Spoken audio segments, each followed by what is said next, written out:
Well, hello everyone. I've been asked to join you today to discuss the history, where I've been and hopefully where I'm going and give you an idea of my path and maybe how that can help you. So my name is Whelton Miller. I am an assistant professor of medicine at Loyola University Chicago.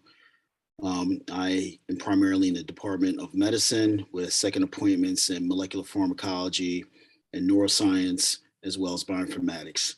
Um, and I've been in the area of bioengineering for since about my postdoc, and I'll get into that. Um, so, just to give you a little background about myself, I grew up in the Philadelphia area, about 45 minutes or so outside Philadelphia in Delaware. Went to University of Delaware, got my bachelor's degree in biochemistry. So I studied as a chemist. I had a good mentor and professor by the name of Dr. Douglas Tabor, who was organic chemist, synthetic organic chemist. So I did some work with him and was basically trained as an organic chemist. I got an opportunity to work as an intern first and then take a job right after undergraduate as a synthetic chemist for a pharmaceutical company in the area. Um, and so that gave me my first bit of experience, I think, and really helped me apply some of the things that I learned, um, to working. So, and it was great. What happens in that type of environment is that you end up having to apply all the theory and things that you studied in college. You had to do it in a fast way. Pharmaceutical discovery, at least in industry, is very fast paced. So I got a lot of exposure over a very short amount of time. And I was able to learn a lot of things, a lot of techniques, learn how to problem solve very quickly and, try to hone in my skills and really get exposed to things again. So it was a good time and it was nice to get out of school and get that hands-on experience. If you know anything about pharmaceutical discovery, it's teams of people from different areas of expertise. So we work with biologists, we work with, of course, synthetic chemists, we work with, computational scientists and things of that matter. And I got kind of interested in the computational side. So I decided to go back to graduate school for computational theoretical chemistry. So I ended up at University of Sciences in Philadelphia, which is in University City, West Philadelphia. And I ended up working with Dr. Preston Moore, who headed the West Center for Computational Chemistry and Drug Design at University of Sciences. And so University of Sciences, just to give background, is best known for pharmacy. And, growing up, I worked in a pharmacy from about the time I was high school until about the time I was all the way through college. I always had the interest in drug discovery, which is again why, I tried to focus on chemistry and then also end up at a pharmaceutical company. And so they were best known for Philadelphia College of Pharmacy, which, became a bigger university. And then was also Philadelphia College of Pharmacy was the largest, not largest, but I'm sorry, the first college of pharmacy in the country. And so I thought this is a great place. They got a good computational group. They kind of focus on drug discovery. And it's not a large university. It's not like University of Delaware and eventually Penn, where I eventually end up after fact.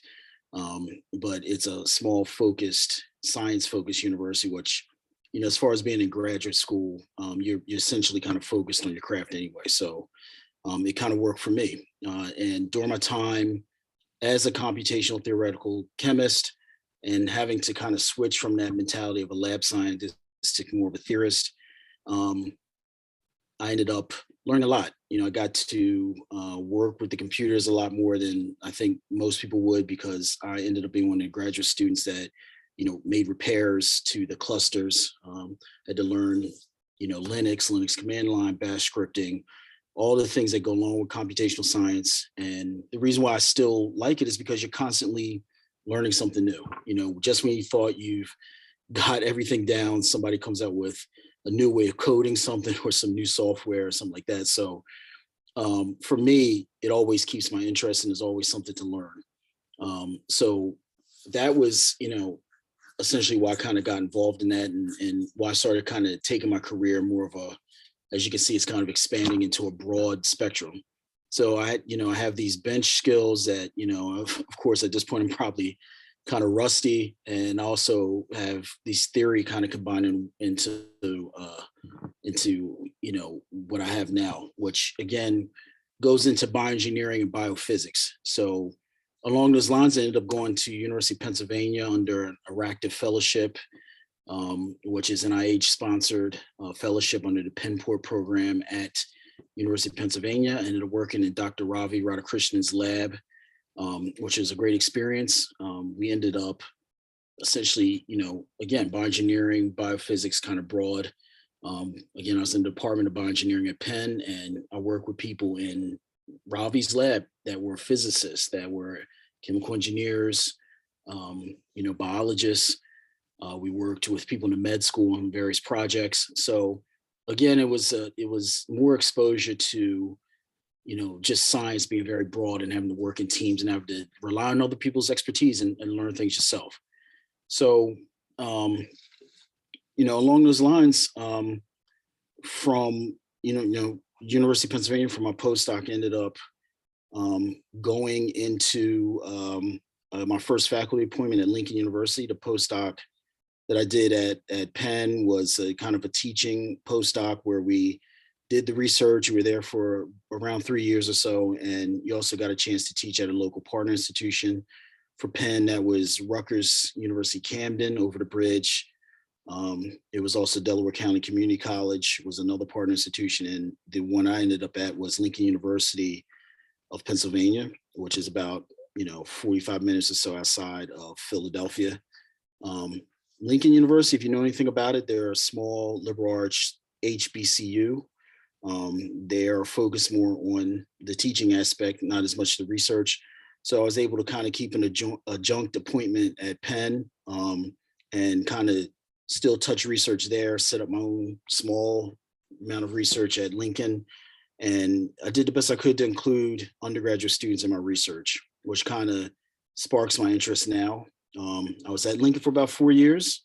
I enjoyed it.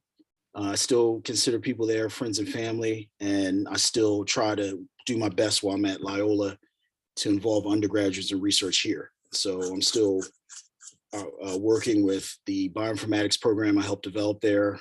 We got NSF funding, and we've kind of put in a bioinformatics minor, which should be developed through my colleague who stayed at Lincoln and remained on the grant, into a major. From there, we're able to work together to kind of send Lincoln students here to do internships with me, and we're slowly expanding the program. We got kind of set back from COVID, but we're slowly expanding the program where we have more mentors at Loyola. And so that's the reason why I decided to leave Lincoln when I had the opportunity, because, to be frank, as a minority faculty member myself, I thought going to a university who was a little bit more research focused would allow me to do things like I'm doing now, which is to engage students in research, not always be on the end where we're kind of sending our students out, but also be on the end where we're receiving students. And being able to be at a medical school and in the biomedical graduate program, I'm able to kind of help point students in the right direction, give them those experiences that, at Lincoln, I can only say point in the right direction. And it allows, minority students, underrepresented minority students, to see faculty, myself, who, are underrepresented. So it allows you to see somebody that looks like you. So I thought that was good. Also helped me to, kind of pursue things and begin to set up, and explore my research, a little bit more in depth at a school that's a little tiny bit more research focused. So, the other thing I should mention is I am a affiliate faculty of the new Institute for Racial Justice here at Loyola. The other thing that I'd like to include, or start to include, is diversity, equity, and inclusion research at the medical school in particular. We are working on it. Institution for Racial Justice is essentially kind of an independent. We're developing it. It's in the beginning stages. It's exciting. We're kind of developing basically a new college on the campus. which will address some of the issues, ongoing issues with diversity in the Chicagoland area. As far as research, as you can guess from my experiences, drug discovery is the primary. I'm starting to shift research over to protein-protein interactions. And I'm working closely with colleagues at University of Ghana. I've found a team there. A few years ago gave some workshops. I've met some great friends, people I really consider good friends now. And we're kind of combining efforts here at Loyola. So I essentially start my own center for biophysical simulations here at Loyola.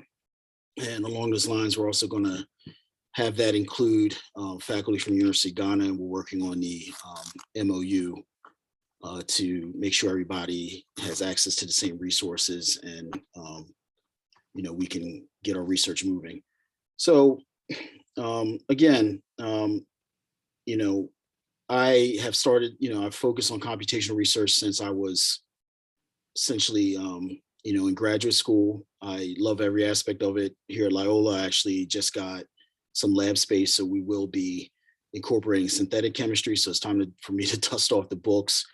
And I'm here. I've been here for a couple of years. The pandemic's kind of slowed me down slightly, but still, I'm here doing research, trying to grow my group, and enjoying every minute of it. So as far as biophysics, bioengineering, one thing I can take away from it is it's a very broad topic, and that's good because there's a lot to learn. You can't sit in one area and just say, I'm a chemist, I'm just going to do chemistry. No, you have to incorporate other aspects of physics, biology, chemistry, math, statistics. Let's not forget that. And it keeps you moving, keeps you motivated, and the range of the things that you can do with biophysics, bioengineering are, I think, fantastic. It's incorporating everything. And if you're a person that likes to learn, I believe that this is a great area for you to explore, whatever your background might be. So again, if you need to contact me, wmiller6 at luc.edu. Again, wmiller6 at luck.edu.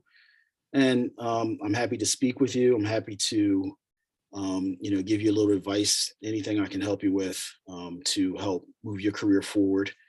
And I like to thank Biophysics, Ravi Radhakrishnan, for the opportunity to speak to you via video. And hopefully I can do more things like this in the future. But thank you for your time, and take care.